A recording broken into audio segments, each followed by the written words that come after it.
This is Down to the Wire 513. Everybody else can shut up. It is time. Ooh, Flyman Rain. Back in the building, man. Yo, we in the building. We back.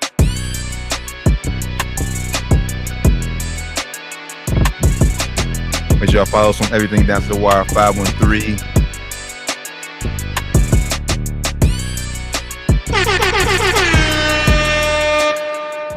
Yo, Down to the Wire 513, episode 253. Back. Hey, back in the motherfucking building. What's going on, brother? How you feeling? Chilling, man. Chilling. You already know, man. Blessed Black, highly favored. Yes, sir. Yes, sir. Yes, sir. How's everything on your end? Hey, man, we good, man. It's made it to the Wednesday, another hump day, man. We grinding it out. It's been a rough week. We grinding it out. You already know. Once Wednesday get here, it's like, okay, we can get through tomorrow, and then Friday. You know, tomorrow's my Friday, so let's hopefully, tomorrow goes smoothly. You know what I'm saying? Yeah, I might need my schedule up here at work. I need to start making tomorrow my Fridays as well. Last week was beautiful. Man, it's nice getting off on that Friday, and it's like, damn, everybody else is thinking like, man, last day we like, man, it's we done for the week. Especially that Friday. I ain't even on their discussion, but yeah, that Friday. Oh man, I already know what happened. We already know. We talked about that off here on on Saturday on Sports and Spirit Saturday. So y'all make sure I tap into that. Yeah, it was crazy, man. Niggas, that's all I'm gonna say. But man. Down to the Wire 513, episode 253. Man, make sure you tap in with us on everything Down to the Wire 513. Man, not halfway during NFL season, but NFL football season in general is moving quick. And man, can't believe, man, we are 6 days away from the start of the NBA season. Man, it came around quick. Preseason is going on right now. There's some games going on as we speak. But, yeah, the regular season starts, the 18th, I think? Yep, next Tuesday, 18th, yep. So, yeah, man, it's been a lot going on. It's been a crazy offseason. A lot of headlines, a lot of stories, but not a lot actually happened to some of those crazy stories that was going on. We all know the whole KD Kyrie shit in Brooklyn, but I'm excited for the season though, to be honest, man. Yeah, I feel like for the first time in a long time. Well, maybe last year as well.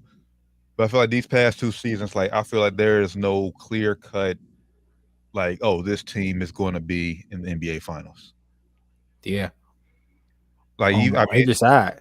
Yeah, and like even with and even though like they didn't make it, but like when Brooklyn got together, everybody like it was all foregone conclusion that Brooklyn was going to be in there, and they didn't even get there. They got swept in the first round. Mm-hmm. But this year, even with the healthy Brooklyn Nets team, like I'm still not seeing a lot of people say like it's going to be Brooklyn to get there. Matter of fact, if you look at the GM survey, they got the Milwaukee Bucks as a favorite. Which I actually agree with. Coming out the East, I think if healthy, they have the best player in basketball, and Giannis Antetokounmpo. If you ask me, I think they, if healthy, they should. Giannis shouldn't lose any more Eastern Conference Finals series. I don't want to say anymore, but it's definitely stiff competition in the East. East has definitely gotten deeper, but I have to agree, man. How would you rank the? Let's go to the top 5 teams in the East. We ain't got to do the whole 8, but the top 5 teams in the East. Let me pull this up, so make sure I don't forget anybody, man. We were talking about this a little bit, either off air or we talking about this on last week's show a little bit. Yeah, so I'm going Milwaukee.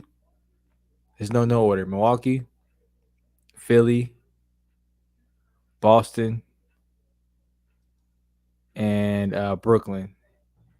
And then my 4 and my 5th, Cleveland. Oh, Cleveland at 4 with the addition at 5. Okay, at 5.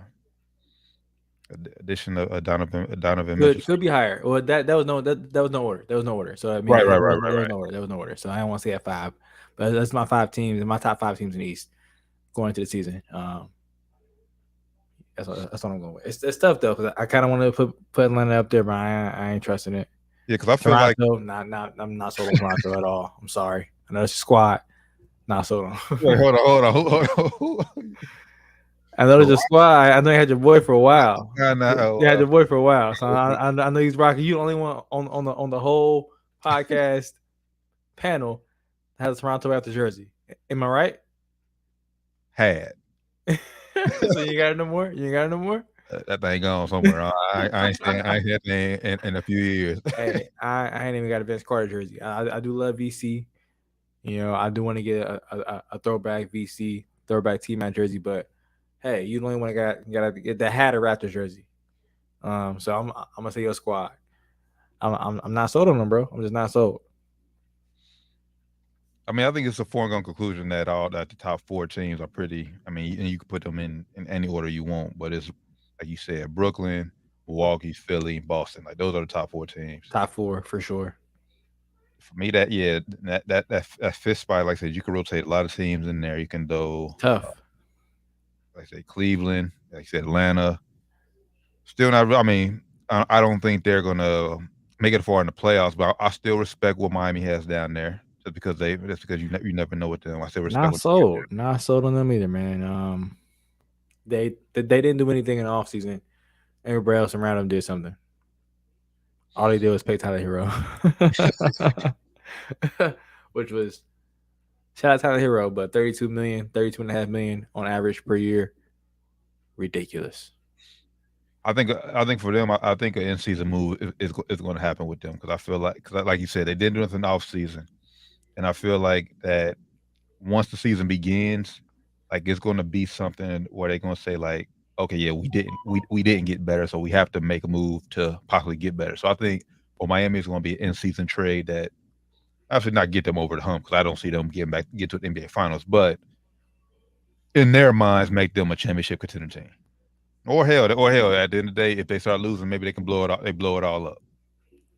I don't know, man. As far as in-season, I don't see anybody out there that's going to become available that in my head I can think of off top, unless it's somebody from like the Utah Jazz who. You know, you gotta think a team's going to be in the Victor Wembanyama sweepstakes. It's going to be a lot of teams tanking for him. So whoever's going to be trading their valuable players, trying to tank for him, or Scoot Henderson is going to be teams. There's some players who you can think of probably going to Miami, but I don't know off the top of my head. Then I'm also throwing this. Like I said, this is not them. I see them getting far, but it's just another team you can throw in there at 5. I'm still throwing Chicago in there. I was gonna say I'm not super off of the Bulls either, man. You know, all depending on when Lonzo comes back. He is expected to come back. Now they're saying late this year, early next year, as far as like calendar year. Yes, that's a huge blow. Like I said, it missed them, and obviously health for them in general. Yeah, DeRozan can't be the one carrying you entire season again. Like LaVine has to stay healthy this year. And Caruso has to stay healthy this year. Yeah, I do like the addition of Andre Drummond, just a big man in the paint, guy could rebound and hopefully be a rim protector for him. Like I said, I still maybe. Depending on the matchup, maybe second round exit at best for them. Yeah, I would agree. That's their ceiling in my eyes. I would not be surprised if they missed the play in though either. Or got to the play in and lost either. You know, I don't know. I'm just not. A lot of teams out there like the East has gotten better, man. So I'm not. It could be one of those years where they just have some more injuries. Like Lonzo never comes back. That was one of DeMar's reasons why he almost didn't go to some team. I forget who he was. I watched the interview he had on the Old Man in the 3 podcast with JJ Redick. He said one of his main things was like I forget what team he was, but some team he said they wanted a real base. Like who's the point guard there? I'm no point guard. So with Lonzo gone, it's like. That was the guy who went there thinking, all right, we're going to get Lonzo. You know, he went there the same year Lonzo came, so he didn't know they had him, of course. But we're going to say that he didn't know. He probably knew. he's getting. He probably knew he was getting them, but Lonzo is, as much as he's hated on, he's still one of the best. I think one of the best starting point guards in the league as far as like role. He knocks down threes now, plays great defense. So I think it's a big loss. I mean, we'll see. I think they can hold fort until Lonzo gets back. But like I said, if they want to make noise, and like I said, making noise is just a second round playoff appearance, they need Lonzo. Do you think DeMar has a better year than he had last year? I mean, shit. Last year was. I mean, what he was. That's what I'm saying. So you think he has a better year than that? Top 10. He was finals of the top 10 MVP. Probably top 5. Well, he probably fed it off top 10. But do you think he repeats that last year again this year? Let's just say no, because last year was I say like one of his best years of his career so far. I would just say it just depends. For me, it just depends if Levine is healthy. If Levine is there. That's my next question. Do you think Zach has a better year than he had last year? Yes, but like I said, all that is just depending on obviously health. Like best ability is availability. So if DeMar can have a not even as good, just somewhere around the same season he had last year, and Zach come in and have what you think he might have, and one other player for them steps up and has a better year than they had last year, then they could definitely make it to the second round and even compete in that second round. But I don't think I'm gonna say DeMar's not gonna have the year that I don't want to say nowhere close to what he had last year, but it's not gonna be close to what he had last year, in my opinion. Just preseason, maybe just me previewing the season, and I don't think Zach's gonna have a great year, to be honest. So I'm thinking the Chicago Bulls gonna be in that bottom. If they make the playoffs, they're gonna be like 7th, 8th seed. Hope I'm wrong, but that's what I'm thinking. They take a step back. All right, not too off on them, but it's just that's their floor for me, like a play-in team. I wouldn't be surprised if they missed a play-in. Like I said, injuries could happen. If they're healthy, they should definitely be not a play-in team at all. They should definitely make top 6, probably top 5 somewhere. But that's my floor for them. My ceiling is like you said, second round exit. Yeah, and like I said, for most of the season, well, at least for the first half of the season, like I said, they was always floating up there in the top. They was the number 1 seed for a minute. Yeah, for a good while, but we all know that didn't. That wasn't going to last. I think we all talked about it on here. Same with Cleveland last year. And then their biggest thing, that happened in the second half for Chicago is that they couldn't beat the playoff teams. Like they beat the team they were supposed to beat, but like the contending teams in the East, they had a terrible record against them. Yeah, like the Milwaukee's, Boston's, the games where everybody would be like, all right, this is going to be a possible, Eastern Conference Finals matchup. They will go out there and shit the bed. You can't do that. If you're serious, at least you can't do that if you want to be a serious contender. So yeah, but I see, like I said, for me, Chicago, 4th, 5th seed at best. Like I said, second round playoff appearance. What's one team in the East that people should be not sleeping on, basically? I want to say Charlotte, but LaMelo just got hurt. That's what I was going to say, Charlotte, but I don't want to. Melo just got hurt. He's going to miss like the opener for sure. Mm-hmm. Also, Miles Bridges, he's still a free agent. He's probably not going to be signed nowhere. So I mean, they might be able to get him back, but that hole right now is missing from their team. So I won't say Charlotte. I'm going to say Detroit. They got Dwayne Casey, the ex-coach of your favorite team in the East.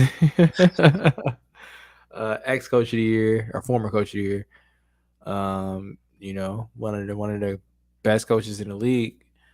And they got a nice young core. Don't sleep on them. I'm not saying they're going to be a great team, but don't be surprised if they challenge for that 10th seed. If that counts for not sleeping. Like 10, playing game for them is a win. That's a hell of a season for them. If they can make it to a playing game, bro, that'd be a hell of a season for them. That's a hell of a building block. But I like their core. Though. Like I said, Cade Cunningham, Jaden Ivey. I'm a huge Jaden Ivey guy. Like I said, coming into the draft. So definitely going to watch a lot of Detroit Pistons game this year. I believe they got rid of Duren, right? He's not up there. No, he's there. No, he's on the team. Okay, he's there. I watched him last night. He's there. Yeah. I haven't seen much preseason. So from what you've seen or what little you've seen of Detroit, what is his role? From what I didn't watch the whole game, but from what I saw, it was more like a role guy, lob catcher, defender. So he's coming off the bench, basically. Yeah. Okay. All right. From what I saw, I didn't see the start again. I chimed in like midway through the first quarter. I watched a little bit of second half. I saw when I was to play, I saw he went up for a dunk, like lob, got fouled. I think his development is going to be the key. I don't think he's going to make necessarily a huge impact this year, but I think down the road 2, 3, 4 years, if he can blossom into something. I think he's going to be for Detroit's future. Yeah, for sure. I think what he should look at, or who he should look at in the league, is like a Robert Williams kind of guy. He should look at Robert Williams, but I'm gonna play. Of course, he's not. I'm not sure of his number as far as lengthwise, but Rob Williams is gifted lengthwise. Like, God bless him with long arms, and height. 6'10". I'm not sure how long his arms are, but he should look at Rob Williams. I'm gonna play like that guy and try to be like him for this team, and then possibly a little better offensively, of course, but be like a Rob Williams, more polished offensive Rob Williams is what he should try to be like in the league. Yeah, I mean, and the thing, like I said, I think he's a project because if we're really looking at it, like, this is supposed to be his first year in college. Remember, he skipped a year, skipped his senior year in high school. They did reclassify. So really, he's supposed to be a freshman in college this year. So that's why I say Duren is going to be a project. It's going to be a project. But I'm with you, like, Detroit, I bet should be a play-in team. Should be a play-in team this year. I think they're going to be a lot of fun to watch. I didn't know they had Marvin Bagley there. Yeah, he got hurt though. In that same game I watched, he went down with a leg injury. He got helped off the court. They said it wasn't as serious as they originally thought, which is great. But yeah, he's going to be out for a little bit probably. It looked bad. I was like, report came out today. It was better than it looked. So praise up Marvin Bagley. Man, I know I wasn't high on you in the draft, and I was right, but. I hope your career turns around. I told everybody you was not worth the second pick though. I'm gonna put that out there. But you my guy, man. Now you a dookie, so you ain't my guy for real. But I want to see all young guys succeed. Okay, yeah. All guys in general, not just young guys, but all guys in general in the league. I want to see all guys succeed, man. So hate to see them get hurt. For me, my team sleep on in the East, and it's really not even necessarily like sleeping on, but I feel like they can do better than what at least what we said. What our expectations on them is, and I think it's the Atlanta Hawks. For me, it's just we're about to find out about DeJounte Murray. Was he just part of Pop's system, or is he really that? I think the first thing I remember when that first trade first went down, we talked about it on the show. The thing is going to be, like I said, defense. Especially with Trae Young. Trae Young is probably gonna be their biggest weakness, liability on defense. Definitely, he definitely will. But to the other point, they had to capitalize on the other end too. So, like I said, it's almost kind of like giving trade. But my thing for the Hawks is, like I said, it's just really about to see what is DeJounte Murray really him. So that's going to be kind of my sleeper team in the East. I think when we first talked about it a few months ago, I said 4th, 5th seed at best. But if DeJounte proves, he's really that guy and take his game to another level. Let's be honest, like you playing down San Antonio, your numbers, your touches, nobody's watching you either. It's kind of limited because it's all about team and team ball and playing in Pop system. Now you added that system, you have a little bit more freedom. Got a green light. You're the man behind Trae Young. So if he can elevate his game, because I think he averaged about 23 last year. Yeah, I want to say 23 last year.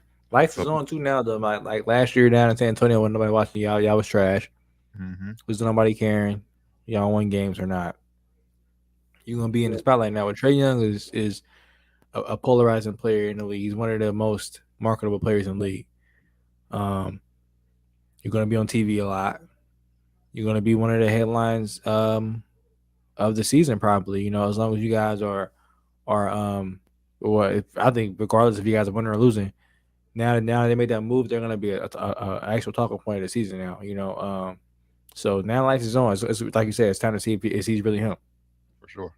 So that's my kind of sleeper team in the East. And my sleeper team for my expectations for them, if he is them, they can sneak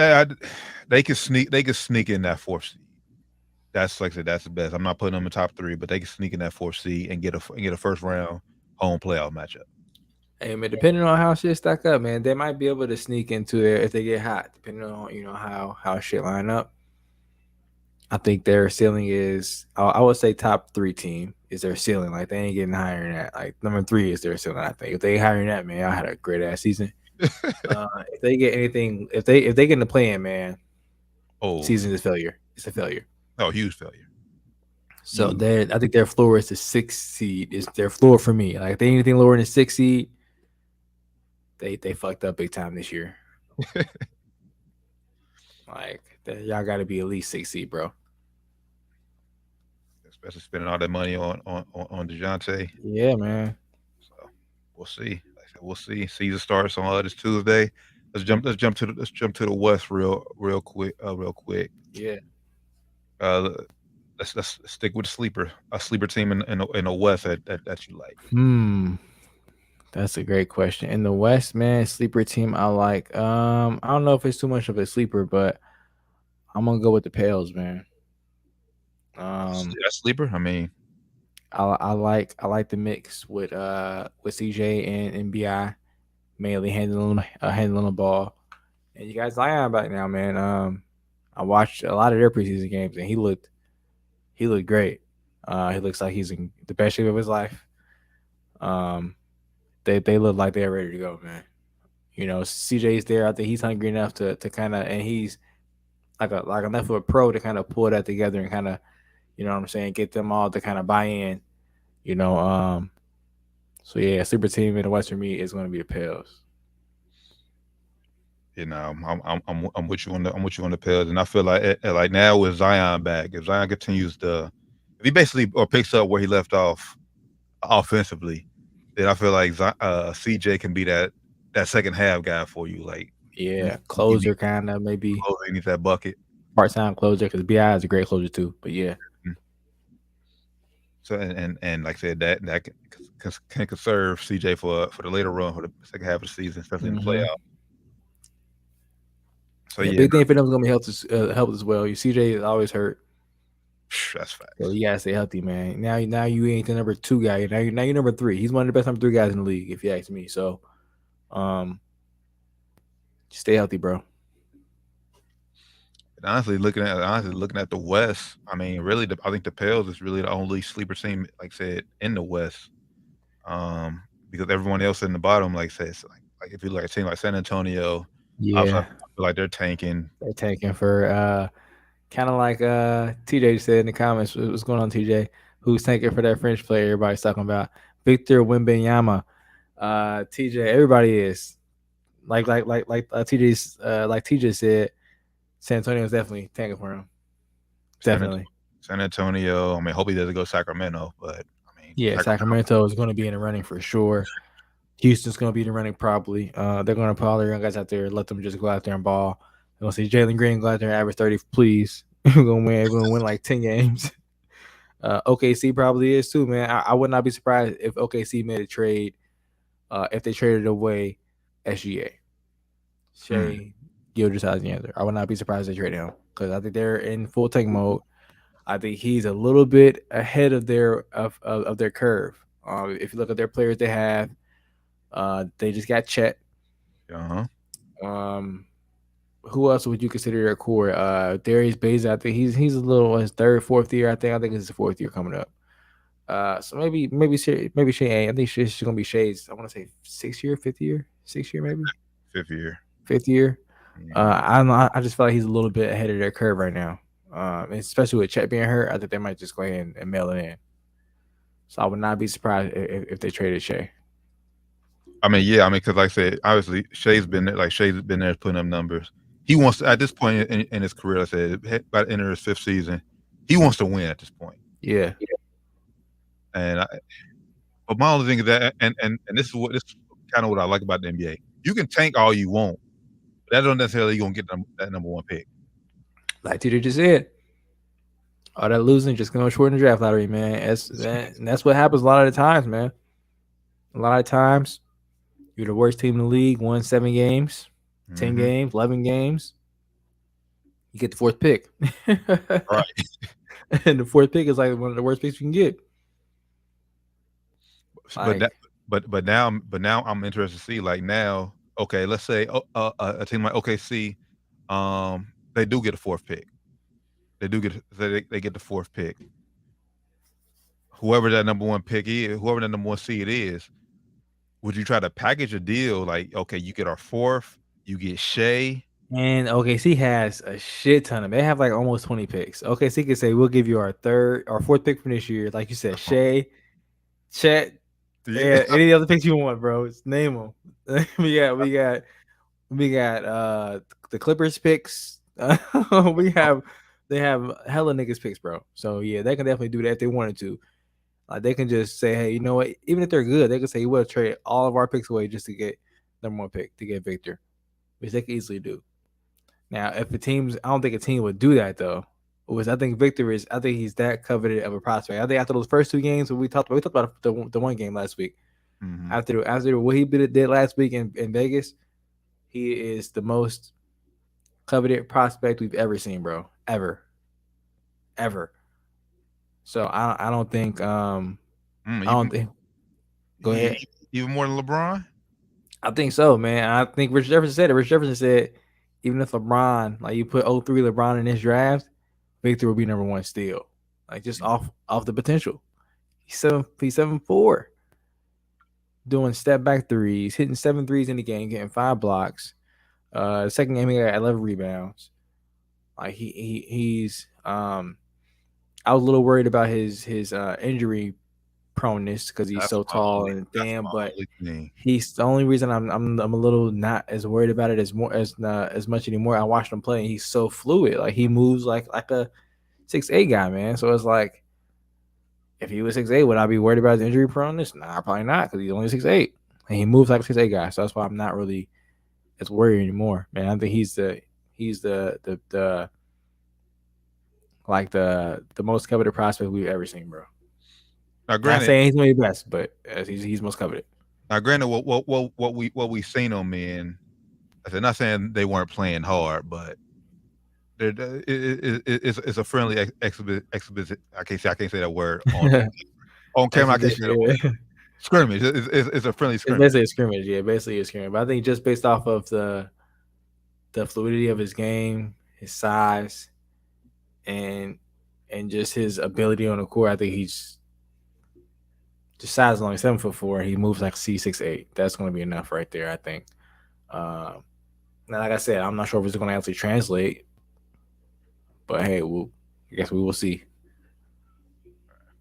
We shall see. But yeah, like I said, back to the preview. Like I said, I'm with you with the Pels as far as sleeper team, because everybody else in the West. Because I feel like, and we talked about this like almost a few weeks ago. I feel like it's a power shift that the East is slightly better than the West from top to bottom. Yeah, we talked about that last week. I think I would agree. Only other team I would say maybe Minnesota, maybe. But after the trade they just made, that was terrible. They're not really a sleeper anymore. Like trade you made. I'm not saying they're a favorite, but the trade you made is a trade that you make if you think you're right there. And I can't do that. I'm not a fan of that trade, honestly. No, I'm not either. We talked about that on air too. I think it was a terrible trade. with like 5 draft picks for Rudy Gobert. Like, hell nah, man. The only way they can get saved from this is Edwards come out and be like a top 10 player this year, which is possible. Mhm. If he makes that step to be like a top 10, to be top 10 is very tough to be top 10. Like to be top 10 guys, like Tatum just entered top 10 this like barely last year. He just made it that jump, and he was doing that shit for like 2 years. You know what I'm saying? So for Ant to be, if Ant comes out and does that, then they can possibly be that good. But other than that, man, I'm not sold on their roster. Not at all. I mean, and I hope our guy D'Lo can stay healthy, man. Yeah, man. That's his big thing. We were both out miss him as a Laker. Huge fan of the guy, man. But yeah, you gotta be available, bro. Because since he left Brooklyn after taking Brooklyn to the playoffs that year, like I said, he's been up and down. He's been kind of quiet. Yeah, been very inconsistent, man, for sure. And also Denver too might be kind of considered sleeper. I don't want to consider him sleeper either because they had MVP, back-to-back 2-time MVP. So Yeah. no. Yeah. I feel like I mean, I'm not saying that it should be a favorite, but like Jamal Murray, like I said, he's finally back. You have Michael Porter Jr. back as well. I'm not sure if I watched a little bit of the game. I don't know. He was dressed. I didn't see him play, but he was dressed.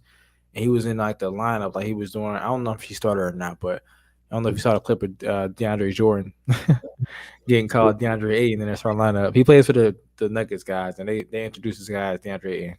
Hilarious. But he was dressed. I'm not sure if he played or not, but he was dressed. So he looks healthy.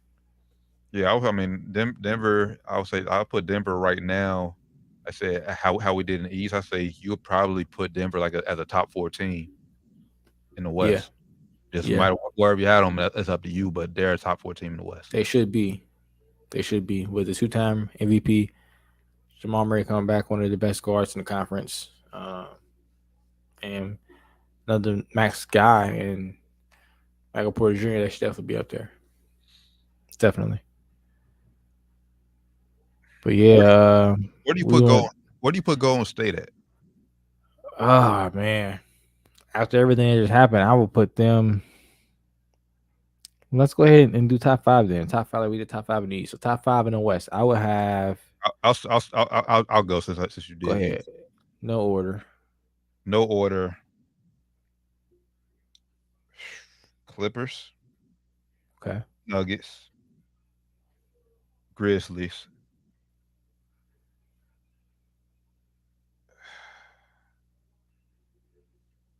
This team is a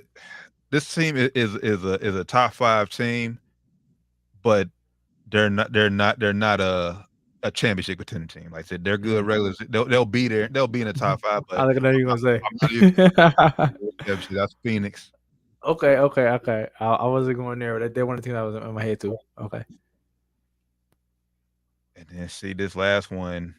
Mm. I will give. Oh, it's tough, man. I'll give the slight edge to Golden State, but I can put Dallas in there. I can put it's Dallas. Minnesota is out of respect, but I say I'm not. We already just said they're not. I'm not a huge fan of them. I can't. And then Lakers. I mean, but that's if. Yeah, I'm not going there. I'm not even going there. I want to put Lakers up there, but I can't go. So yeah, I'll have Golden State round on my top 5. So who you go? So you going? You said Clippers. I said Clippers, Nuggets, Grizzlies, Suns, Warriors. All right. So I'm with you most of the way. I'm going Grizzlies. I'm going Clippers. You know what? I'm definitely Memphis. Or did I say Grizzlies already? Yeah, you already said Grizzlies. So going Memphis, going Clippers, going Nuggets. I'm going Dallas, man. I think last year Dallas started out slow. I think Luke will come in shape this year. He played overseas. Coming in shape this year, I think they're going to be a top 5 seed. That was 4? 4. Mm-hmm. My 5th man, I'm gonna go out of respect. I'm gonna go Golden State as well, but Another opportunity for my sleeper team, Pelicans, man. Healthy. I think a healthy Pelicans team can easily be the 5th seed. Man, it's hard, man. The East, the West is definitely stacked still. Definitely stacked still, man. Definitely still a stacked conference. I would say I just like the West, like top 5 more than East, but like I said, from top to like the whole conference as a whole. Yeah, that's I'm giving I like the West like top 6 better by far. I think they got a much more competitive top 6.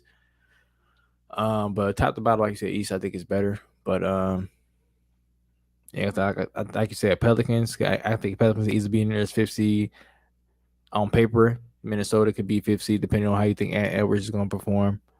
Mm-hmm. And like Golden State easily. So yeah, that's what I would go with, man. It's gonna be a good season. It's gonna be a great season, man. It's gonna be a fun season. Season start Tuesday. And shit. Before we wrap up NBA, I'm just gonna add. We just answer a few of these NBA GM questions that they asked. Just a few of them, not all of them. So who right now? Who do you got MVP? Your MVP for the year, for the season? MVP off the top of my head. Let's go. Let's go Embiid. Runner up last 2 years. I think that's going to be, hopefully. So that means Philly's probably will have to finish top 2 in the East. I think they have to in order for that to happen. Him or Giannis? I don't know. So you think it's gonna be in the East either way? I think so. And then hell, even if that happens, that would be what, 4 straight years of an international player winning MVP. Hey, I think it's an international game now. Honestly, international game, style of play, and everything. Okay. MVP for me.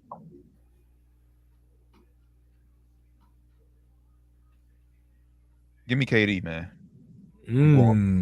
Okay. Okay, right there. Even after all the talks about how I don't want to be in Brooklyn, trade me and all that during off season. I mean, we said it. I was on here saying it about, hey, put money if you think, like I said, if you don't think KD's going anywhere. I said, Nets on paper, like I said, they are still a championship contender team. Easily on paper, easily. I think KD is just gonna come out there, shut up and hoop this year. At least that's what I'm hoping for. I think Brooklyn, obviously, if I'm picking KD be MVP, they have finished top 2 in the East. I think Brooklyn will make noise and put the world on notice that they should have been here years ago. Okay. So yeah, I'll go KD for my MVP. KD for my MVP. You said Embiid or Giannis. Yeah. Who's your rookie of the year going to be? Rookie of the year, I'm going.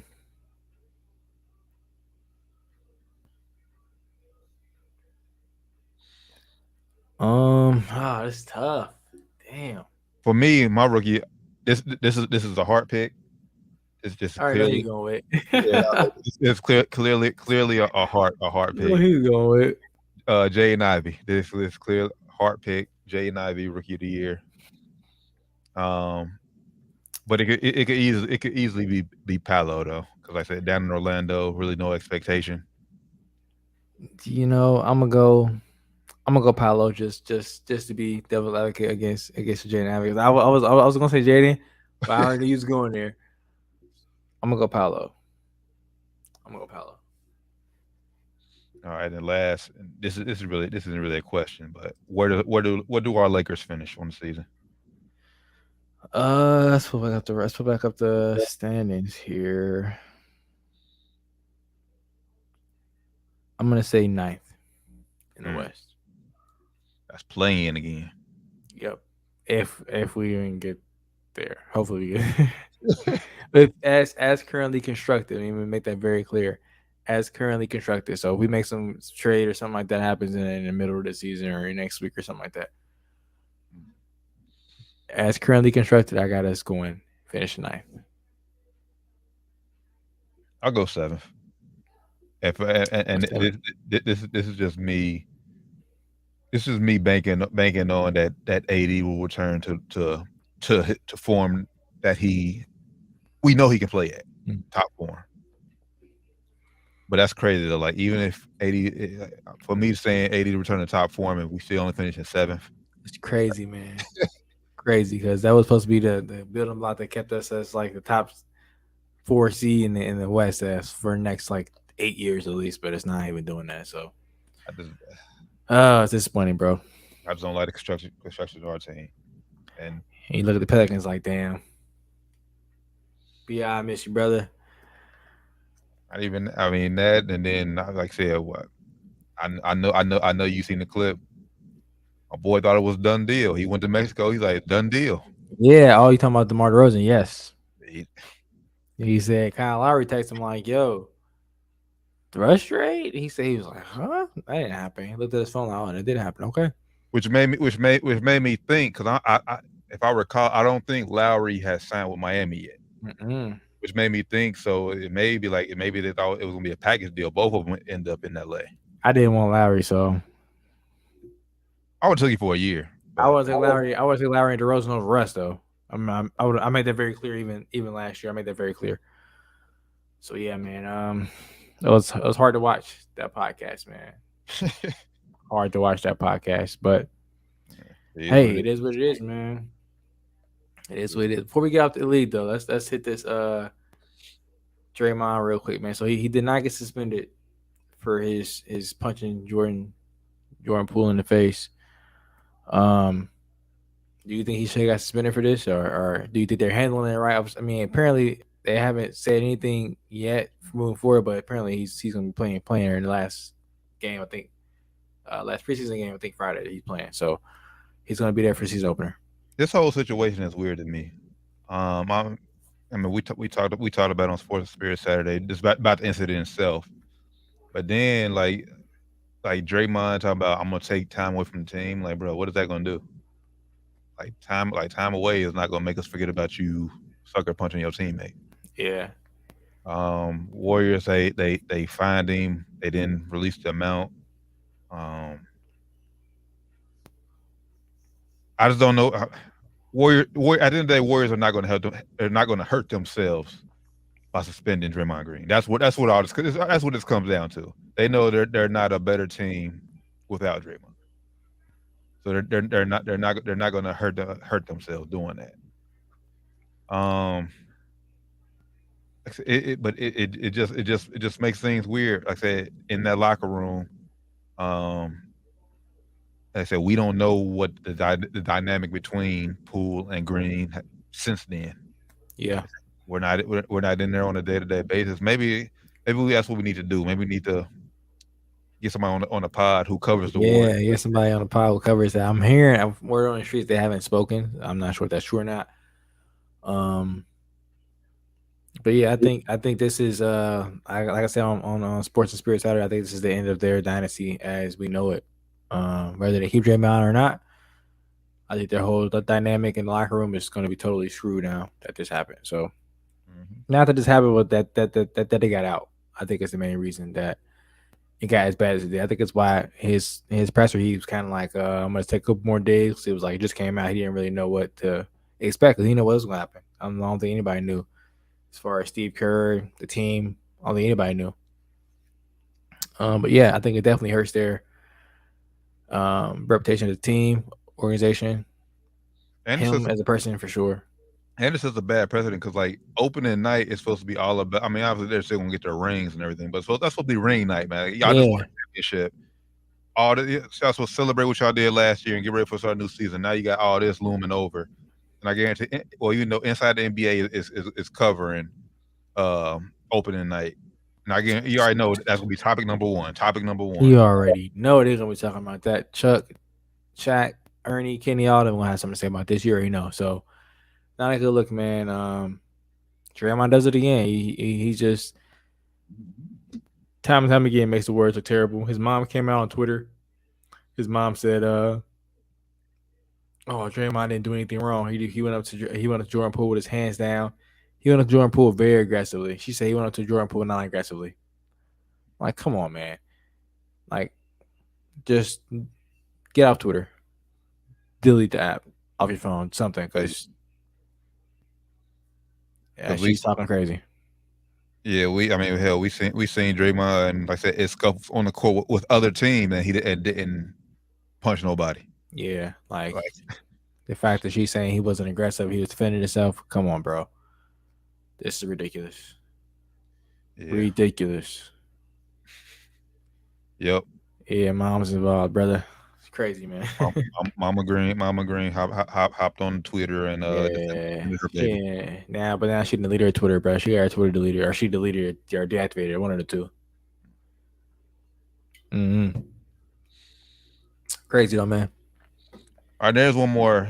It's not NBA topic, but basketball topic we're gonna touch on. I had a question for Bronny. Yes, sir, man. Bronny, shout out Bronny, man. Yes, sir. Shout out Bronny and all the other. DJ Wagner. That's DeMond Wagner's son. If y'all remember, he played with LeBron James actually in Cleveland. Caitlin Clark. Also, they all agreed to Nike NIL endorsements contracts.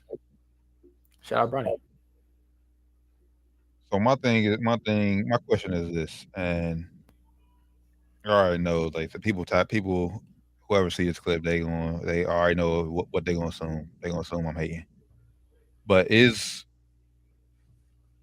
Bronny getting too much too fast?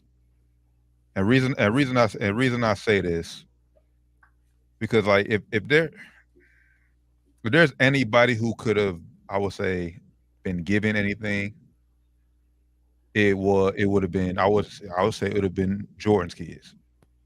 Now, granted, there wasn't no NIL back when Jordan. I say they were a little bit too early for this. It wasn't no NIL. If they was getting money, or anything, they suspended off rip. Yeah, off rip, man. Bronny is a great talent. 4-star recruit, I believe. I think it's last time I seen him still. 4-star. I think he's ranked 35 in his class. Top 40 recruit. And as a parent, hey, that's amazing.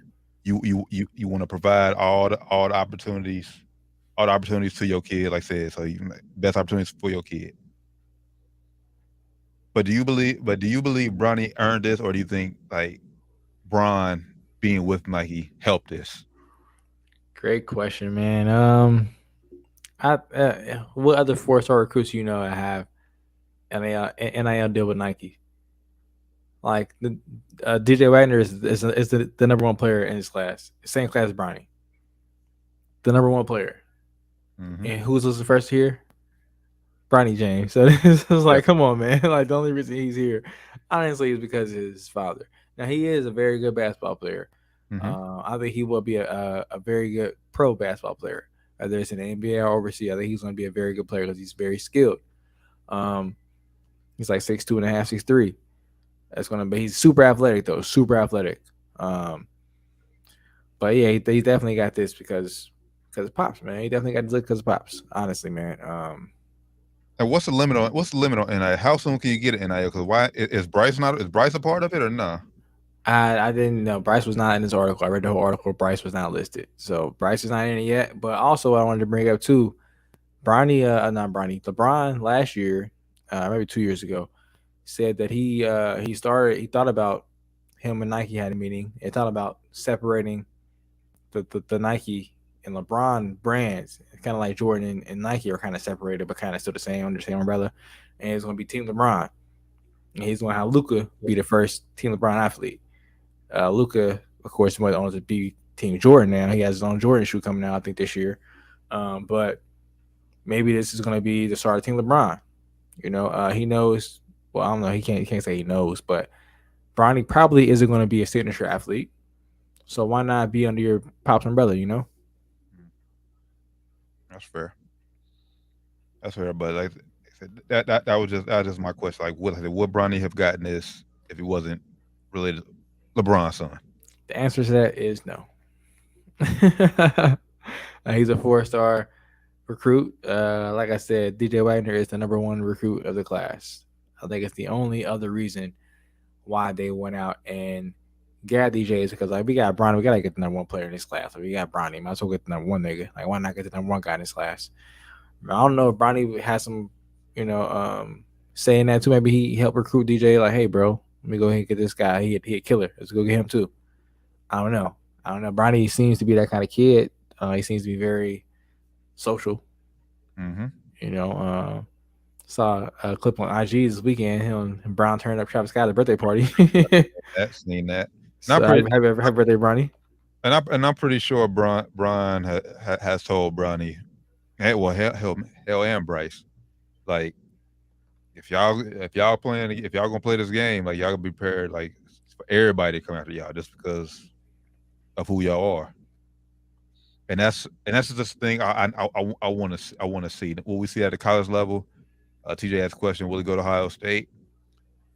Maybe. I hope so. Had official visit to Ohio State, man. He was looking good. He was looking good in Ohio State. He's not gonna lie. Yeah, he looked happy. Looked good. Looked happy. Why not? Right? I just want to see how he thrives. I want to see under that pressure. I want to see it. Like I said, high school. I wish him nothing but the best, man. Oh, for sure. I want to see him just go all the way up. Man. I just want to see him answer that question though. Is he him? Yeah. Is he him? That's all I want to know. Is he him? Hey, he has more pressure than Jordan's kids. Jordan's kids had, because when Jordan's kids was out there, they didn't have Twitter, the Instagrams, they had none of the social media shit. So he's definitely none of this NIL shit. He's definitely has a bigger target on his back for sure. So we gonna see if he really about it, man. I'm excited to see. Shall see. And if he goes to Ohio State, good luck trying to get a ticket to Ohio State. Hey, wherever he goes, man, because it's gonna be popping. It's gonna be popping, bro. I can't wait, bro. Honestly, bro. I already know Brian's super excited. I know he's super excited. He can't, like, I imagine going through it yourself, and then 20 years now, like, your son about to go through the same shit. Not to the same level, probably, but somewhat, because he your son, like, you that nigga. So it's like he gonna be looked at as just as hype, not just as hype, but he gonna have that pressure on him too, just like you did, because he your son. So it's different in a way, but it's still kind of the same. Wherever Bronny go, I just hope they play UC. Hey, facts. I just hope they play UC or Xavier. Shit, I doubt he gonna anywhere play Xavier, but no, I want UC because you know the recruit class you got. They got the AU teammate Rayvon Griffin. Hey, AU teammate, and they just got they got Edrin Jizzle James, and they're in the running for Isaiah Collier. Hell of a class they get him, man. So hey, let's go. Let's go Bearcats. UC in the Big 12 next year. Let's go Bearcats. This is Down to the Wire 513, episode 253. Make sure y'all tap in with us on everything Down to the Wire 513. Yes, sir. You know what it is. All right, man. Let's get into this NFL week 5. It was week 5. Yeah, week 5 recap, man. Let's get into it, man. This season is moving. It is moving, bro. It is moving. Any big takeaways you have from the week? Let me see some. Oh, we talked about on Sports and Spirit Saturday. Russ looks washed. Is he done, man? Is he done? Go back. Go check. We ain't about to talk about that on here. Go check out Sports and Spirit Saturday for that Russell Wilson talk last Thursday night. That was terrible. But from the weekend, man, the biggest takeaway, honestly, is the fucking NFL is soft as hell with these roughing the passer calls. That is true, man. That's a question I had on here too. Like, is it time for the NFL to bring reviews to roughing a passer? Because okay, so hear me out. The thing a few years ago where they did roughing the passer, not roughing the passer, reviews for the pass interference. Pass interference, yeah. Pass interference, that's a judgment call, basically. So you can go back. TJ, I agree. Atlanta definitely got robbed. They got screwed. Facts. But for a roughing, just like they do in college, the targeting, you can go back and review a hit to determine, like say, how malicious hit does it fall under the umbrella of roughing the passer or targeting. Jerome Boger, man, we got to put a name on the referee who called that. Who called that? Jerome Boger, terrible. And terrible call, brother. That wasn't even the first time he did it. He did it 2 weeks ago in Baltimore. I was watching the game too, and I was like, "What is he doing? He's terrible, man." I don't want to say he's terrible, but he's terrible. His crew is terrible. He's terrible. He would go back. He would go back to last year in the playoff game, the Bengals Raiders. He had a questionable call. Questionable. He got booed out the field there too. So that crew is terrible. I mean, I'm not calling for his job, but he should not get any playoff games this year. He should not. I hate to say it though, because he is a black man. Hate to say it, but he always, every time I see him, like, oh, he do I had today? Terrible call, buddy. Come. Because every time he the head of the officials, he be questionable calls every time, every game he in. That Tom Brady call. Now I see how, if the league have put out some kind of notice after that Tua shit, but word on the streets is they did not put out anything after that Tua hit. They took against the Bengals where I forget the name of the guy, but slammed it down pretty hard. Now this hit was kind of similar to that, but there was no memo that went out to the referees about that, or about saying be careful about this, or officiate this tighter. None of that kind of stuff came out. So the fact that he called that it honestly robbed them of the game. Yeah, but the thing about the hit is, when Tua got slammed, they didn't call a roughing the passer on that. They did not, and that was way worse than what Brady got. Yeah, now I will say that hit was definitely violent. This hit was just, he rolled Tom over.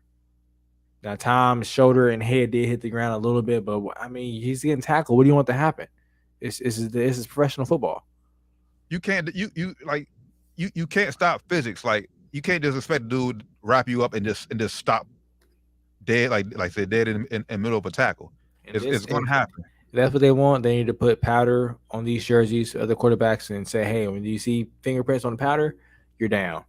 Because that's basically what these guys are going to be mandated to do at this point. Because, like, you can't tell me if that was Josh Allen or Patrick Mahomes that they couldn't have possibly swooped out of that shit. If he swung around and let him go.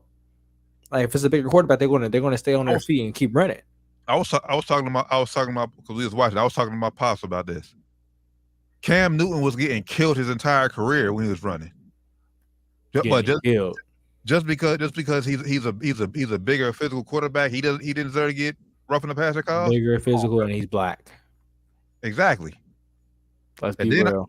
And then I fucking hated Tom Brady. Brady looked for the fucking call. Like, after, like, bro, you ain't. And afterwards, Tom Brady tried to kick Jared twice. Yes. There was no kind of flag towards that for unsportsmanlike conduct or anything. Like, come on, bro. It's really ridiculous. This is terrible. Yes, just like so. In the future, like, move forward. Yes, they need to review all roughing the passer if it's in question. Review all of it, just like college football does with targeting. I would agree. Because like I said, it happened in Falcons Buccaneers game, and it happened on fucking Monday Night Football. I'm about to say, even on his Derek Carr hit, the guy had the ball in his hands, bro. The ball was out. His arm. Had the ball in his arm. Like, what do you want him to do? And he honestly didn't even fall on Derek Carr. He fell on the side of him and kind of braced himself so he wouldn't get all the weight on him. Like, what do you want him to do? Like he said, I'm 325 pounds. What do you want me to do? Running full speed to try to get this guy. What do you want me to do? It's really ridiculous, bro. It's bullshit, man. It's making it hard for defenders to play defense, to hit these guys in quarterback. At the end of the day, bro, it's football. The quarterbacks know what the fuck they signed up for. Yeah. If they don't want to get sacked, then shit, go down. You feel the rush, you go down. Yep. Or hey, once they got two hands on you, just say, hey, you got me. I'm not gonna run, or do something. Like, you got to do something, bro. Because this is bullshit. Luckily, the Chiefs did ultimately ended up winning the game, but that did ruin a chance for It did, yeah. And who knows if the Falcons would have went down and scored, but it robbed them of opportunity. It's still a chance. It kind of robbed them of the game, man. So, not a fan of that at all. NFL got to do something about this. They really need to do something about it immediately. Mm-hmm. Doubt they will, though, but they need to immediately. Yeah, nah, they ain't gonna do it. They ain't gonna do it immediately. It ain't gonna happen until Of course. It's crazy. Of course, man. But also, what I want to touch on happened in the week. Devontae Adams, man. He's been charged, unfortunately, with a misdemeanor assault charge for pushing this camera guy on the ground. First of all, after the tough loss. I seen it. I did. I mean, and I just seen the guys pressing charges. But who was the guy? He was a photographer for. I'm not sure. I think he worked for the Chiefs. I would assume. But after the game, he got a ride to the hospital. Filed a police report. Said he had whiplash and a slight concussion. Hey, did Devontae deserve to need to push me? No. I'm sorry Devontae's getting charged, but I'm doing the same thing. I need a payday. I'm not. I need a payday. Hey, same thing, bro. I'm sorry, Devontae. You just signed that. You signed for what over the summer? You got traded and signed for how much now? Yeah, bro. I'm sorry. You got to come on some of that cheese, bro. I know you took a tough loss. You know, you ran into Hunter Renfrow, y'all cross routes and then hitting each other. Emotions. You pissed off. Yeah. I know I probably, the security probably should have stopped me from walking in front of you at the time, but hey, you also should have said, hey, you shouldn't have pushed me, bro. You shouldn't have pushed me. If I'm authorized to be down there, yeah, shit, you ain't got. Yeah, bro, you shouldn't have pushed me, bro. I can't come to your job. You're at work right now. I can't come in the field and push you while you're running a route. Oh, I'm trying to get to my spot to take pictures or do a video or whatever I'm doing, and you push me, bro. I'm sorry. I hate that the guy had to take this to this extent. I'm doing the exact same thing. I'm about to get all my coins. Yep. Easily. I need 100,000, bro. Minimum 100,000 cash, brother. Need wire to my account. You hear that? All these problems will go away for you, brother. You do that? I'll make a statement. Devontae's a great guy. He came and saw me in the hospital, everything. He came and saw me in the hospital. He made sure I was okay. I'll do all that for you, bro. But until I get that money, bro, hey, it's war, brother. I'm sorry. I need it all. I'm sorry. I'm not about to get in the contract for a couple $1 million. I'm not getting a contract for that much. I need all my money. I'm sorry. I would have peed my pants. I would have pissed my pants. Made even more money. I'm sorry. I'm sorry, brother. I would have. Man, what? I would have been on the ground shaking. Oh shit. Oh what? Hey, come on IG, neck brace and everything, bro. Man, hey. I would have been on the ground. I came up here talking like, my arms all fucked up. I would have been on here fucked up, brother. I want to make sure I came. I want to make sure I've been on the show though on Wednesday. I'm make sure everybody saw me. Make sure y'all saw me. Run me my money. Hey, I got responsibilities. I would have been sure I'm on the show still. Brought the shit to court. You see me all bandaged up on YouTube, Your Honor. Mm-hmm. Pay me, Devontae. Run me my money. Hate to see it though, man. Yeah, man. So off the field action, man. Hate to see it. Back on the field action, just a few takeaways. Cowboys might have the best defense in football. They might just, brother. I was on the Cowboys that finished bandwagon when Dak went down, but that defense and Cooper Rush has not been losing them games, man. He shows how valuable having a competent backup quarterback is. We have a good team. Yeah, I mean, and I wouldn't even say that because I would say like this is the worst game Cooper Rush has played since he's been the starter. This has been the worst stat wise. Yeah, I'll give you that. Star he's played. He didn't, but the thing is, he didn't cost him the game. You might say he didn't lose it from him. That's one thing you got to remember. He didn't go out there and have a costly pick that lost him the game. You know what I'm saying? Well, hell, you don't threw the ball 16 times too. So, but Carson Wentz went out there and threw a pick in the fourth quarter that cost you the game. Yeah, but no offense, Carson Wentz. Who ain't got no support? His coach threw him under the bus. God damn. Man, Ron Rivera about to get fired too, probably soon. but Another thing, I ain't bring. I want to bring it about the week till we get to that later. Go ahead, keep going. but this is what I'm saying. This is what I'm saying though. Like I said, stat wise, this is the worst game Cooper Rush has played. But this is why I give credit to the Cowboys defense. They gave him that lead, and once you got the lead, yeah. If I'm Mike McCarthy, oh yeah, there's no need for us to have Cooper Rush making these throws. Just run the ball, and play safe. Yeah, I mean, you got defense that's scoring points. Exactly. Ain't much else you can ask for. You know, they shut them down. They scoring points. Offense ain't got to go out there and score. You got to go out there and just maintain the game, kind of control the clock, and kind of control the game. At that point, it's easy. You know what I'm saying? Exactly. I mean, and what does that say about the fucking Rams, bro? Like, yeah. I mean, they're dumb. I don't say dumb, but they are they're in trouble. I don't say dumb, but they're in big trouble. They're in big trouble. Offensively, they're in big trouble. They ain't done yet though, but they're in big trouble. And also came out too that they lowball OBJ. Well, so I mean, maybe if I'm him, I don't want to go back to them anyway right now. They're looking trash, bro. Go run far away, bro. I don't know where you want to go, but I'll go far away from them. Well, hell, maybe he is the key though, because outside of Cooper Rush, I mean, shout out to Tyler Higbee for fantasy. I mean, keep catching all those 5-yard passes all you want to, but outside of Cooper Rush, Allen Robinson has been working out for him. Yeah, he looking like a bad fit. I didn't want to say watch because he ain't getting on targets either. It's like a bad fit. Mm-hmm. So maybe OBJ is a missing piece. Who knows? But yeah, the Rams are looking terrible right now. 2-3, and they need to get their shit together because the 49ers don't look like they're slowing down anytime soon. No, they don't. They don't at all, man. But yeah, like TJ said, Ron Rivera threw Carson Wentz under the bus. Carson Wentz definitely earned it, man. Oh, he deserved it. He deserved this past week. He deserved it, man. But as a head coach, you can't do that. Yeah. You cannot go out there and when you ask the question, what's the difference between your team and other teams in the division that's doing well? The quarterback. You cannot say that, brother. You could say things that allude to the quarterback. Like you could say, hey, you know, we're not converting on third downs like we need to. They are, you know, turnovers, cost of turnover. You can say shit like that. You can't just flat out say the quarterback, bro. You can put it in code. You can say that we need to stop turning the ball over. We need to be better together offensively. Yeah, like we got to convert third downs. We got to hit guys when they're open. Stuff like that. You just can't say quarterback. You can't say quarterback, man. If I'm Carson Wentz, after this game coming up, once I get asked a tough question about the game, if we lose, what's the problem there, Carson? Play calling, coaching. It's terrible.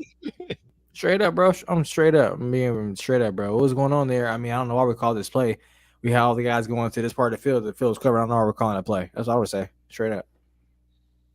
But that was under the bus. But for this past week, like the final play against Carson Wentz, what the fuck are you doing, bro? There was no window for you to throw that ball. There is no window. I'll give you that. But like I was watching Keyshawn this morning. Keyshawn said it. Okay, yeah, he's right. There was no window, but pause the play and look at the play they ran. There was nowhere to go with the ball anyway. Like, why? There's a terrible play design. There's a terrible play call. Like, and that's on coaching. That's not really on Carson. Carson could have held it and got sacked, but it still would have been like, oh, what are you doing, Carson?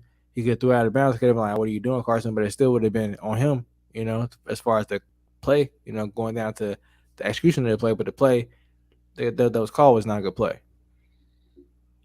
This kind of brings me to the local team here with play calling. Was that Taylor and the Bengals? That guy, trash, bro. Zach Taylor is terrible. And get off the sticks, bro. And Burrow, obviously, well, he's going to defend this guy no matter what.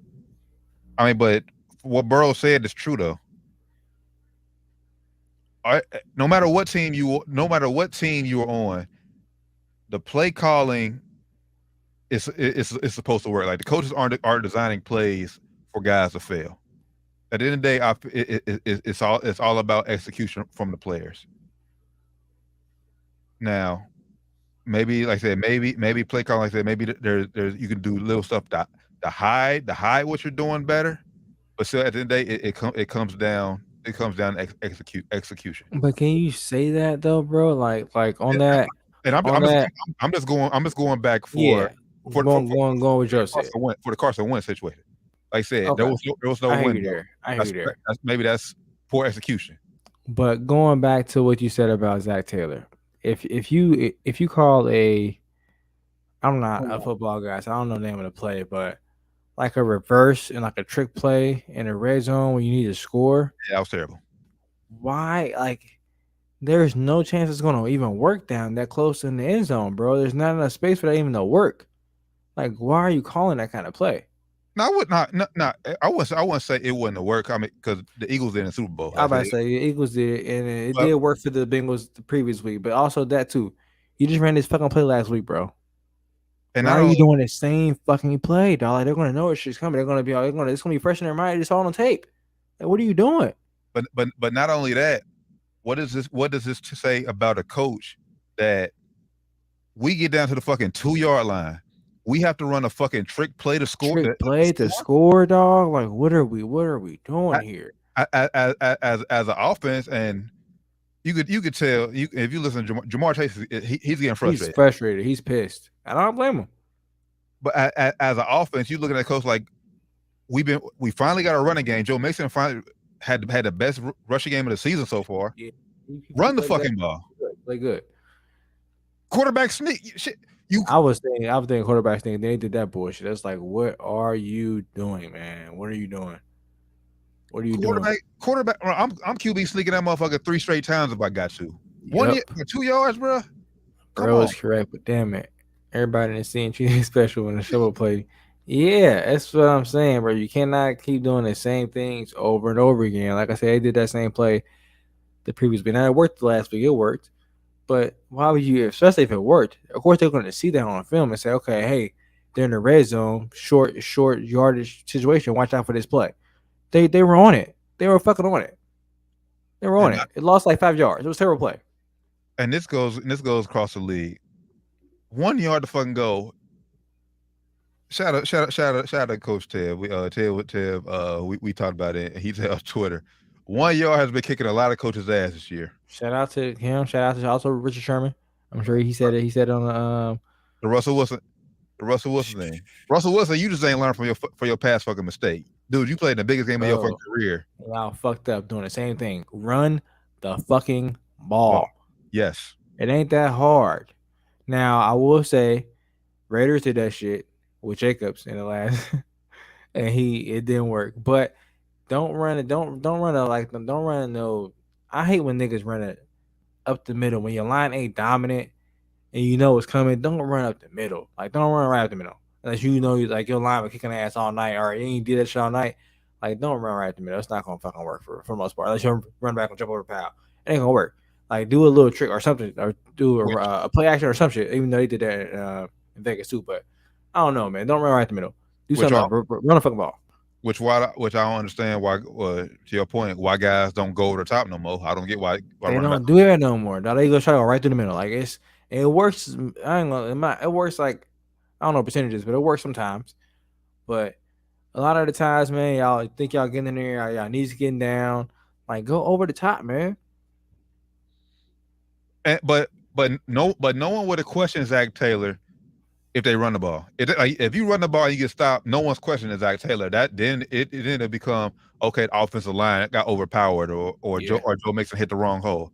Yeah. But you're doing a fucking trick play. That's losing. That works out. Then I can see if you do a trick play and then like execution just don't work out. But that trick play just got blown up. That lets you know that it was a bad play. If it gets blown up like that, that's a bad call. Now if it works to a certain extent, and you just like you throw a bad pass or the pass get batted down or something like that. Okay, at that point you can blame execution. But when they get blown up at a line of scrimmage and you lose like 5-7 yards, terrible play call. So yeah, I'll give you, like I said, Zach Taylor, like those 2 play calls for sure. Yeah, we do see that. We do see that a lot now. We do see the pushing a lot. You know, when they need that short 4th and inches or that yard, you see the power start getting pushed. They did it the very next possession when they took the lead on Baltimore at the 1 yard line. What they do? Burrow QB sneak. Yeah, I don't understand. Like the run was working, Like you said, Mixon had one of his best games. He had the best game of the season. So I don't understand that, man. Now, like I said, the Raiders game, they ran it. Jacobs had a great game. That was just a bad. I don't know, the line just got stopped up or what. It was just a bad play design, maybe. I don't know, but I you hate got 4th short. You got to go for it. facts, and I hate that all these fucking guys, all these teams in shotgun on fucking 4th and 1. Get your ass up under center. Yeah, get under center, man. That's a dead giveaway. They probably ain't gonna run the ball, bro. They're in the gun. I don't understand that. Same thing. We talked about that on Friday or Saturday with Russ. They were in the gun. Like, why are you in the gun, bro? Dead giveaway. In the passing game worked all game for y'all. Like, what are y'all doing? That's it. Man. That just that's frustrating because it's not that fucking hard. And last thing I got on it, I forget it. I don't know the name of the podcast, but I did see the clip on Twitter. The Kelsey brothers, they were talking about it, and Jason Kelsey, the center who plays for the Eagles, he said it's a stat out there. A quarterback on 4th and 1, a quarterback sneak works 92% of the time. Wow. 92%. Now, if him as a center fucking, I know everybody around the league fucking knows. 92% of the time. Yeah, I see that, especially in the league supposed to be so focused on analytics these days. Like, I ain't seen that now. I do like it. You know, you got to switch it up sometimes. Like the Raiders did a good job of catching the Chiefs slipping. They think it was gonna be a run and catch Devontae long ball. You know, they catch. You know, you do catch it sometimes. You get like that, but also they had the run game working. Mm-hmm. And that's when they caught them slipping like that. They had the run game. You know, Jacobs was killing them. He was killing them. So they had to be. You know, had to bring safeties up. They had to. And Devontae got loose. But you gotta find ways to be effective with doing that. And if you're gonna go for 4th down like all these coaches are trying to do, you got to be smart with it, man. And like you said, 92%, you can't beat that, man. Yeah, and last thing before we get rapid fire. Okay, if you don't want to run the ball on 4th down, why in the blue hell are you taking a shot down the fucking field, Raiders? Like I said, it depends on what you see though. Like I said, if you got Devontae Adams over there, you've been killing him on the run. You do a play action, you got a long ball. That's not a bad strike. But when they threw it, I was like, oh shit. But I was like, okay, Devontae Adams 1-on-1, he got him beat. Why not? Not especially not when all I need is a field goal. Just get on that last play, yes. I'm talking about the first. I think it was the first 4th down of the game. Where hit the 58-yard line or whatever. The last play was 2. Now it would have worked though if Devontae didn't get jammed with the line. He got jammed with the line. He got jammed up. That's why his helmet got off and he hit the. I think either Hunter was supposed to be way in front of him or the other way around. His helmet got fucked up when he got pushed up on the line, and it fucked the whole play up. So they were honestly on him. I'm not taking that shot. I will get the 1st down, and then maybe that next play, okay, let's take a shot. Now if it's last play of the game type shit, I probably wouldn't do that. Especially if you got some kind of crossing shit going on. If it's just him by himself, okay, I'm taking that shit. But if it's like somebody else out there and y'all got to cross some shit, I'm not really taking that chance. It's something like that can happen where you can fuck up and cost y'all a chance at the game. Get the 1st down. Next play, we'll take that shot. Also, like going for that 2-point conversion. I don't know if that was a good idea, man. I might just tied it up. I know you didn't trust your defense to stop them, but they stopped them anyway. So if you would have tied them up, it would have been nice. You could have got a field goal to win the game. But now you got to get a touchdown. Exactly. Well, I mean, it still would have been. And I just didn't like that. I would have went inside the game. These coaches are making shit a lot more difficult than it has to be. Crazy decisions, man. Crazy decisions. So we'll see, man. All right, week 6 rapid fire. By the way, shout out to the New York Giants too, man. Knocking off the Green Bay Packers last week. Man. Shout out Brian Dable, man. Some is brewing up in New York. I wasn't entirely sold on that hire, man, especially after finding out how everything worked out with the Brian Flores shit. But hey, man, shout out Brian Dable. People are still sleeping on y'all, saying that y'all a fluke. Either way it goes, y'all doing a great job right now. Right now, he's easily in the league for coach of the year. Yes, for sure. All right, Thursday night football, man. We got another. I wouldn't even say this game would be terrible. Yeah. And shout out to my guy Justin Fields, but this game is going to be terrible. Commanders at the Bears. Struggle game, man. Hopefully the Bears can win this game. I'm going Bears. Yeah, the Bears gave us a scare late. We had to make a few plays. Which I'm worried about the Vikings. We're a first half team, but at second half we seem to struggle scoring the ball. But yeah, shout out to the Bears, shout out to Justin Fields. Yeah, I think this snowball just continues the build for the Commanders. I think the Bears win this, and it'll be more team drama after the game tomorrow night in Washington's locker room. Something's going to have to change. And like I said, I'm with you. I think Rivera's time is almost up. Blame it on Ryan Carson. Vikings at Dolphins. Teddy B got hurt. Yeah. He's out of concussion protocol. He's looking like he's not going to start again this Sunday. Tua's not expected to be back. There, all signs are pointing towards Skylar Thompson. Ooh. Where the game at? It's in Miami. In Miami. Damn, is Tyreek playing? Did he get hurt? I believe Tyreek is playing. He finished the game. Finished the game. How about Waddle? I know Waddle was hurt, wasn't he? I got him on fantasy. I know he was. As right now, 12 hours said Dolphins is very optimistic that he plays, and he was at full practice today. So Tyreek was. All right. I need them to go off offensively, man. Is Skylar Thompson the answer? No, he's not. I'm going Vikings. The wall. I don't think he is, man. I'm gonna go Vikings. Dang, man. I'm about to bench him. I have to check my fantasy real quick. I'm about to bench him. This is a scary game for Minnesota. Trap game. Very big trap game. Two things. Something crazy always happens down in Miami. Like teams go down to Miami and they just They see the hoes in the crowd start balling out, man. That's what it is. They don't play well. They see the hoes in the crowd start going off. And two, like this is a backup quarterback. Backup quarterback seem to always eat against us. If we lose to Miami to a third string Skylar Thompson, just pay attention to my Twitter on Sunday. Pay very close attention, but I'm rolling Vikes close. I got respect for y'all this year, so I ain't gonna say I'm gonna lose them. 49ers at Falcons. Yeah, Niners defense gonna lock them up. Go Niners. It's gonna be close. Niners offense did. They played okay this past week. Still slow.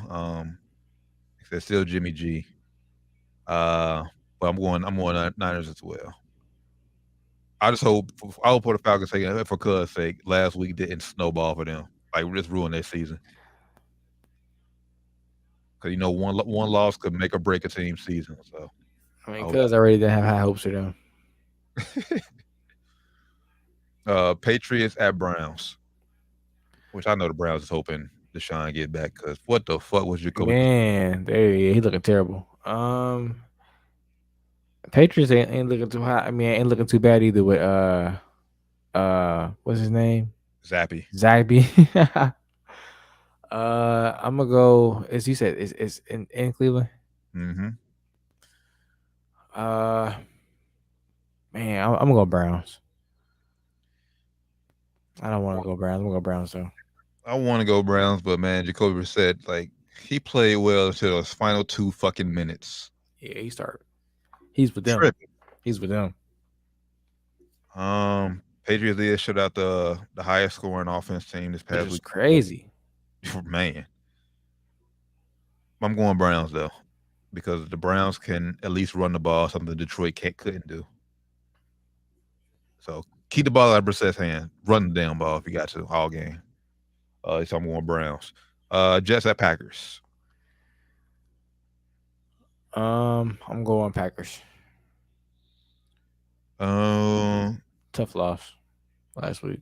Yeah, coming off a tough loss. Game they should have won. They was up, I think, 17-3. Packers win, but just keep it close. Jaguars at Colts. AFC South is by far the worst division in all of football. Yeah, I think Jonathan Taylor is out, ain't he? He was out. I know he missed last week, and I know in Pretty other sure he's league, out. I didn't take him out. I'm 1-4 in that league. I didn't even look at that league last week. I forgot all about that league last week. I rarely pay attention. I just set my lineup. If I win, I win. If I lose, hey, it is. Yeah, I forgot about that league last week. He won Jags. He said he did not practice. Did not practice today, Jonathan Taylor. So. Yeah, I won Jags. Yeah, I think last week was I hope it was an anomaly because Jags ain't no way y'all will lose to Houston. No way. Ain't no way y'all supposed to lose to Houston at home. Here, give me Jags. Bengals at Saints. Andy Dalton looks like he's gonna be starting against his old team again. Hell, third year in a row. Matter of fact, he started last year against the Bears. Got hurt. Oh, he did. And then his final year with the Cowboys, he played against the Bengals and beat them. So his third year in a row, he facing the Bengals. Damn, I played you last week in that league, T. I'm 4-1. What the hell? I ain't been in this shit like 2 weeks. That's crazy. I'm going Bengals. Yeah, it's the return of Burrow, Chase, and to the Bayou. La'el Collins to the Bayou. I'm just not a believer in the Saints. They're inconsistent. Last week, Taysom Hill balled the fuck out. And he did, man. He had that long ass touchdown run. Which made me think, like I said, there. I mean, yeah, rolling Taysom Hill, don't fully trust Andy Dalton. I think Bengals make a few more plays, so I'm on the Bengals for this one. Ravens at Giants. It's a good game here. Record-wise, good game for sure.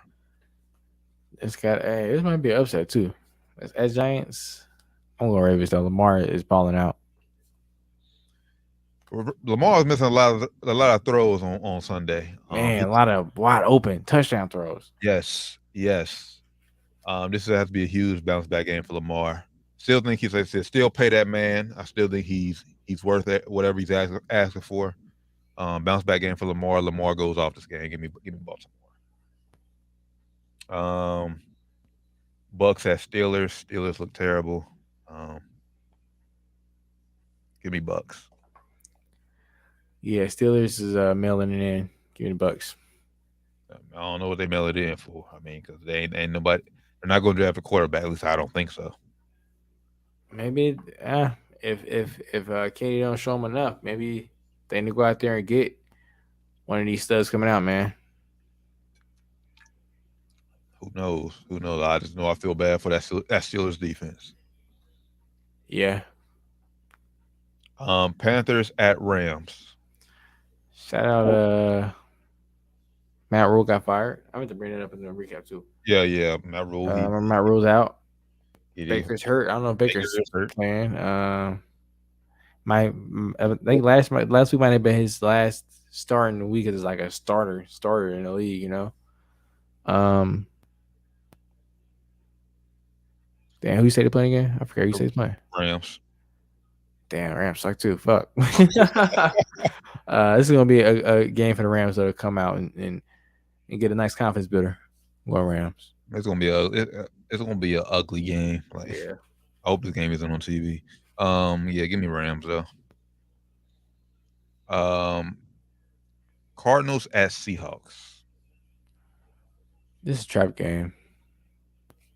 Because Cardinals should win. Last week, man, they got exposed, man. Kingsbury is not that bright of a coach for real, man. Like they just get like make bad decisions when it gets down to crunch time sometimes. Did they miss a field goal or did they not get a chance to kick the field goal? I think they end up missing the field goal because Kyler could have got a first down, but he ended up sliding. Oh, he did slide. Yeah. Yeah, Okay. he ended up sliding. It was like a yard short. Mm. Instead of even like falling forward or some other like doing some other shit like, and he had to fight the ball. So it was just bad, like clock management. It was bad, like leadership from the coach or whoever was in his ear. It was terrible all around. But I think they'll bounce back this week, so I'm gonna go Cardinals. Oh man. Oh, I forgot. This is wait, is this week? I think D Hop is back this week. He is. Okay, yes. Give me call. Shout out to Geno Smith though. Geno's been he's been balling. Making Pete Carroll look real smart. He is balling. This game will be close. It'll be entertaining. But yeah, give me Kyler though. Give me Kyler though. Game of the week, by far. Yeah, I mean, Yes, sir. I already know you're going with this one. I know Sunday night is a good one record wise, but this is game of the week by far. By Bills. far. Chiefs are the underdog, 3-point underdog. So I think. Rematch of last year's AFC second round. If you're a betting man, definitely take the Chiefs. I think they're gonna cover that spread easily. I think they win this game. Do I want to say that? No, you know what? I don't want to say that. They should have lost last week. I'm going Bills. Oh man. Let's say game of the week. I cannot wait for this one. It's gonna be a great fucking game. 4:00 game, right? Yep. And when this would just be great if this game ended in a tie. How did they not make this a Monday night game or a Sunday night game? I mean, hell, I mean, no. Honestly, 425, that is best. I mean, because the only games you competing with is Cardinals, Seahawks, and Rams, Panthers. So, but this need to be the only game on TV at the time. This need to be prime time. This is match made in heaven right here.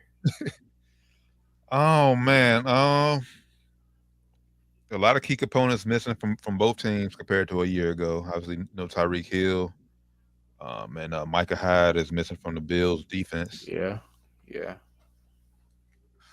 Bills defense did add a nice piece though. Von Miller, yes, very nice piece. Give me Chiefs. Give me Chiefs. I'm rolling with Chiefs. I wouldn't take the point spread either way, but I would take the over. It's gonna be a lot of points. A lot of points. The only reason I'm going Bills. I trust the Bills defense more. I trust Chiefs defense. That's fair. That is fair. I hope Jerome Boger is a referee in this game. Man, if he is, I ain't going to watch it. I'm still going to watch it. I'm going to have to watch it on mute just so I don't hear what he says. I don't want to. Maybe when I see the call still in that though. So I don't know. All right, 2 more games. I forgot we got teams on bye this week, so make sure to take y'all fantasy. Yeah. Sure. Raiders on bye. Cowboys at Eagles. That's Sunday Night Football. This is also a game of the week contender. I'm going Eagles.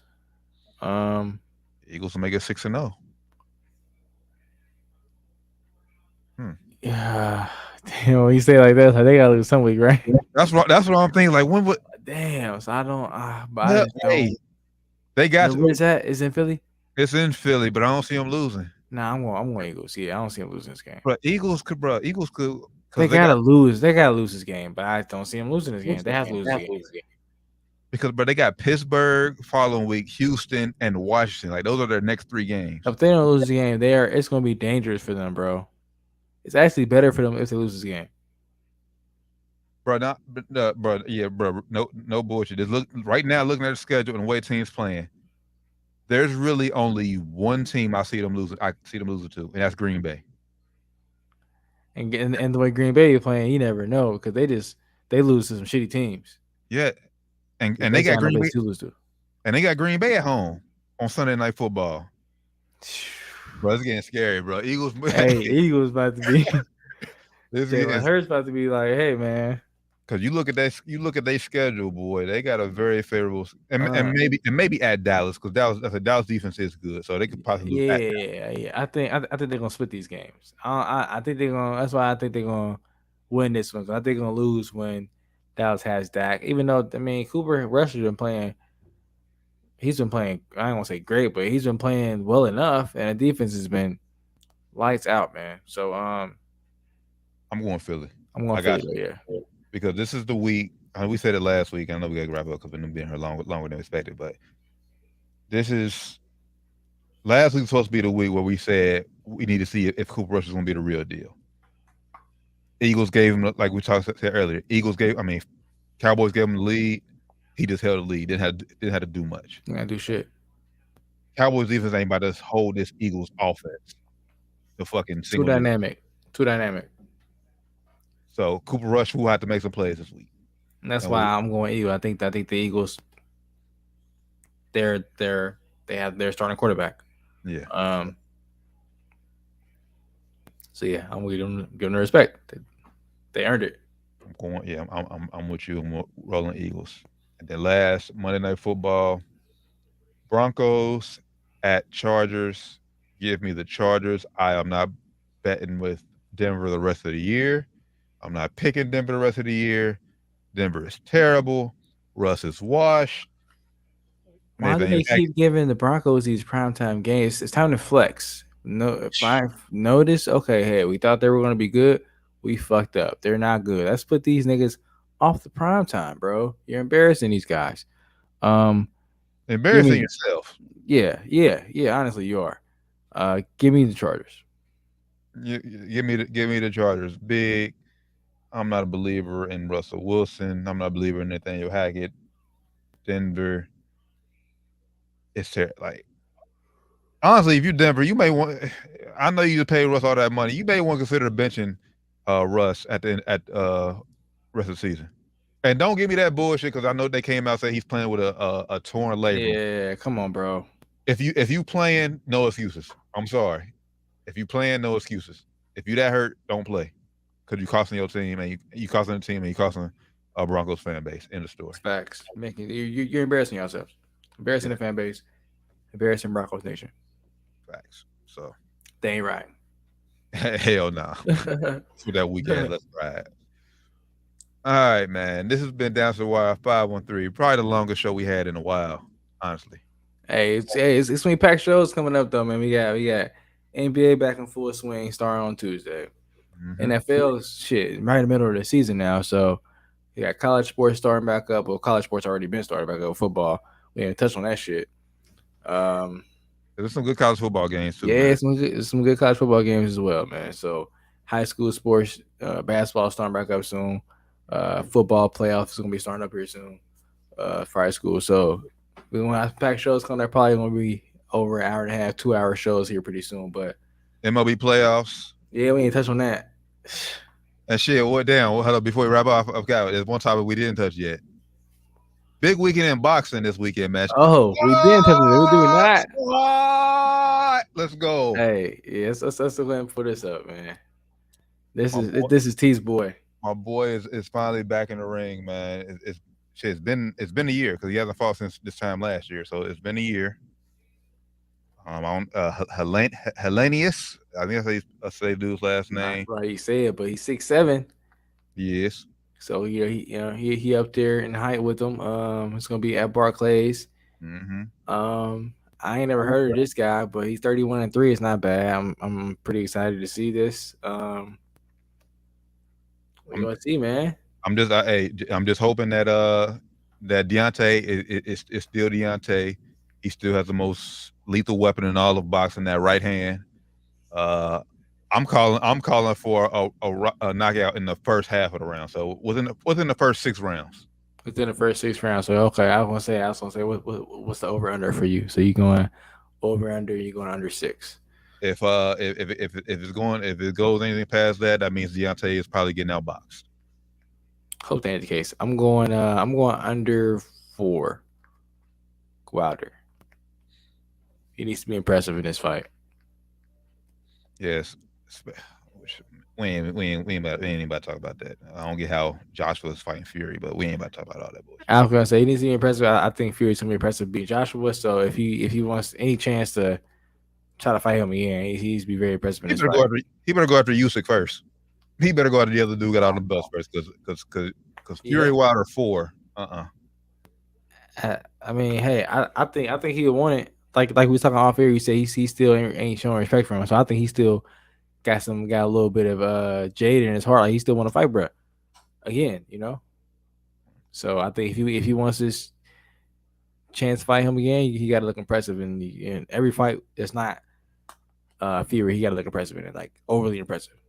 For sure. So I'm going under. I still go under 5. I said Sure. 4 first. Let's go 5. Knockout. Louder.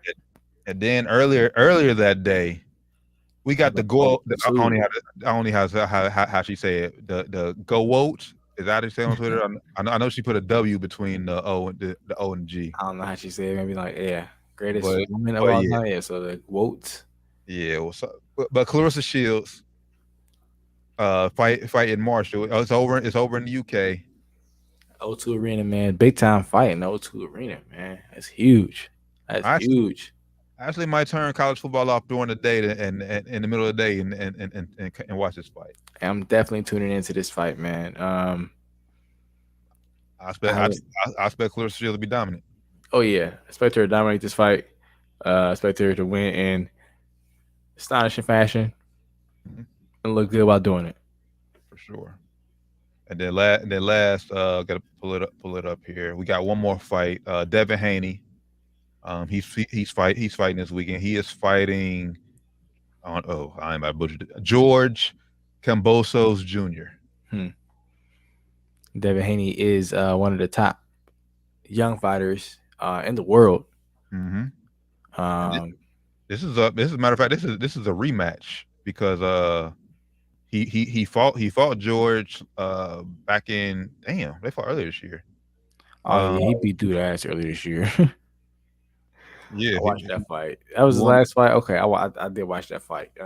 Unanimous decision. Haney's a dog. And there's a lot of shit talking going on between other top fighters in his weight class in the world, like the Tank Davises, Ryan Garcias. All those guys are kind of in the same weight class or around it, so they all talk shit to each other on Twitter, and it's very funny. They all beat each other fights talking shit. I can't wait to see that fight either. Yeah, they're fighting over in over in Australia, and so they fight 10:30 our time. So in the morning, not evening. Oh, that night, damn. So that's gonna be kind of the surprise. Same time water fighting. Water fighting, right? So that's fighting. I'll be going back and forth. Man. On the zone, or you got multiple outlets. So yeah, man. Either way, great weekend of boxing, great weekend of sports all around, man. Yes, sir. Hey, we got Cuz in here, super late. What's going on, Cuz? Bray, I see y'all, Bray. We talking about them last week, Cuz. Falcons did get robbed, man. We talked about that earlier. They did get robbed. Yeah, sure. We definitely put up for the A. Like I said, Falcons, y'all did get robbed. For sure. Talked about that. Glad the Braves bounced back in game 2. For sure, man. For sure. Y'all ain't looked so impressive in game 1. So, but y'all got bounced back game 2. And man, we got a lot more stuff to talk about, man. It is homecoming down there, Cuz. Yeah, I'll be safe down there, Cuz. Hey, if you ain't doing shit, man, tap in Sports and Spirit Friday if you hop on here Friday, man. For sure, man. And check out Cuz podcast, man. Georgia Sports Nation, man, for sure. Yeah, man, check them out, man. They definitely go up. Definitely go up. Cuz crazy. But this has been Down to the Wire 513 episode 253. Appreciate y'all rocking out with us, man. Now I'm almost a 2-hour show. Like I said, a lot of stuff to be talking about, man. A lot of stuff to talk about. Atlanta Sports Nation, my bad, Cuz. Yeah, check them out, man. Atlanta Sports Nation. Make sure y'all subscribe to them on YouTube. Follow them on Instagram. They got Instagram with everything, man. YouTube them too. Google them too. They everywhere. For sure. So for the good brother, Flyman Rand, Josh Doc Evans, who will be back with us hopefully this Friday on Sports and Spirits, but if not, next week for sure, next Wednesday for sure. The Taryn Bland, man. Make sure to tap in with us. Everything Down to the Wire 513. And until this Friday, man, y'all be safe and have a blessed evening. We out. Peace.